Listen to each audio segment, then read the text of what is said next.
Hi, so the piece I'm going to play you today is not background music. I always say this, don't I? It's foreground music. But I'm going to offer you a little tale or saga, a background scenario, if you like, just to set the scene. And then as you listen, you can let the music take you wherever you want.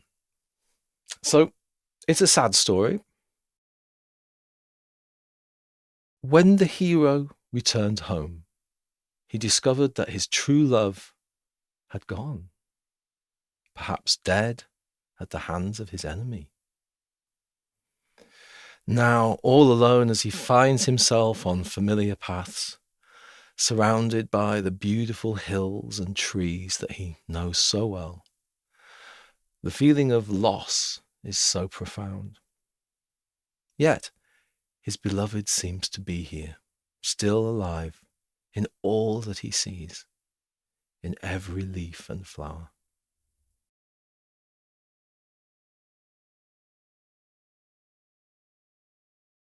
So let's have a little look at the ingredients that I'm using for this musical tale. I've chosen the key of C sharp minor, which C sharp minor, it's one of those keys, isn't it?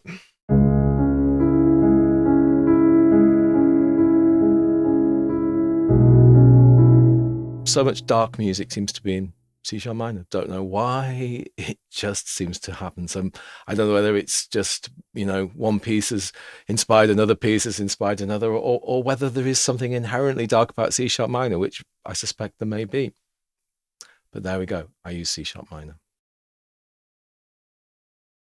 So when you hear this harmony of C sharp minor, and then you hear this auxiliary note,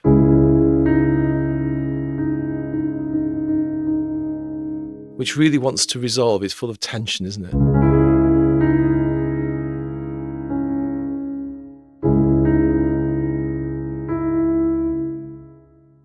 I use that D sharp auxiliary note in this piece a lot. It's there in the left hand figures, the accompanying figures.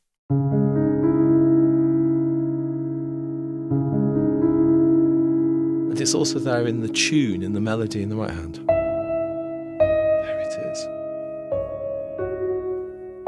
So I suppose what it's doing is it's bringing this feeling of longing, this feeling of deep longing, deep sadness and longing. And it does it very well. I mean, did I choose it really consciously? Did I plan it before I did the improvisation that led to this piece? No, not really, but there it is. And it's definitely an ingredient, a musical ingredient that makes the piece have the atmosphere and the feeling that it does. I think something that I did use a little bit more consciously, if you like, a little bit more planned, was these big empty spaces. So you get the little rising figure and then this kind of pregnant space straight afterwards.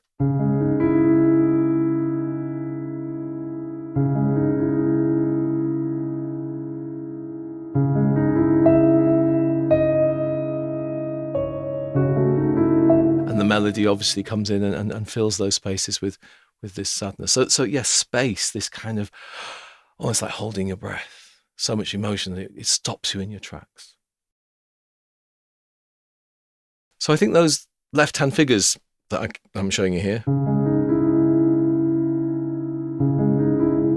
they're full of a certain kind of nervousness, a sort of, kind of tension.